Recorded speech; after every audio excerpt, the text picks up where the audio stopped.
prix du carburant, les méthodes étonnantes des Français pour payer moins. Alors que le tarif de l'essence ne cesse de bondir et s'approche du seuil historique de 2 € le litre, certains automobilistes optent pour des solutions radicales pour faire baisser la note. Jusqu'où le prix du carburant va-t-il encore grimper? Les tarifs à la pompe s'approchent désormais du seuil historique de 2 € le litre et les records ne cessent d'être battus.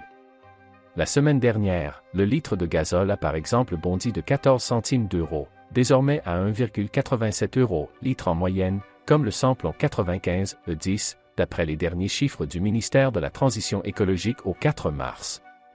Or, la crise ukrainienne et le contexte international laissent craindre de nouvelles hausses. Se dirige-t-on vers le troisième choc pétrolier? Le seuil psychologique a été franchi. Depuis le début de l'année, le cours du pétrole a augmenté de 42%. Cette progression est, pour l'heure, bien inférieure à celle enregistrée lors des 2 précédents chocs, engendrés par la guerre du Kippour en 1973 et la révolution islamique en Iran en 1979, rappelle l'économiste Philippe Crevel, dans une tribune publiée au sein du journal Les Échos. Les cours avaient alors été multipliés par 4 lors du premier et par 3 lors du second. En ce début du mois de mars, le prix du pétrole a retrouvé le niveau qui était le sien avant la crise financière de 2008, détaille TIL.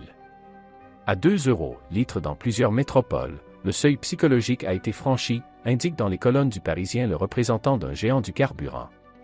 La solution ne consiste plus à grappiller quelques centimes d'euros en identifiant la bonne station-service, mais à changer de stratégie.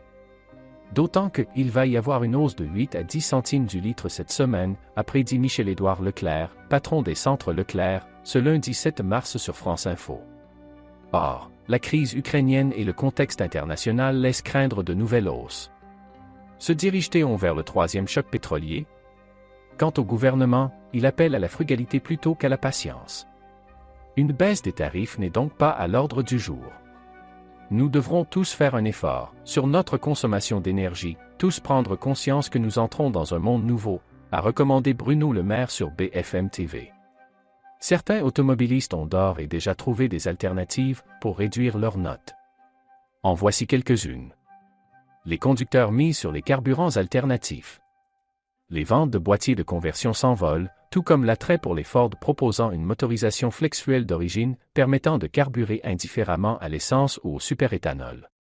Car, le prix du superéthanol n'explose pas, 0,80 € litre en moyenne.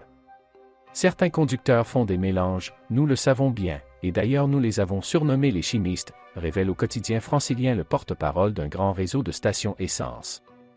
Le cocktail classique, c'est un demi-plein en SP95 E10 et le demi-plein restant en superéthanol E85. Économie possible sur un plein de 60 litres? 32 € en moyenne.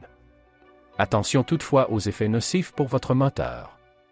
Des automobilistes utilisent pour leur part l'application Alex, qui permet de vendre des stocks d'essence et de gazole dormants dans les réservoirs de particuliers. D'autres siphonnent sans autorisation.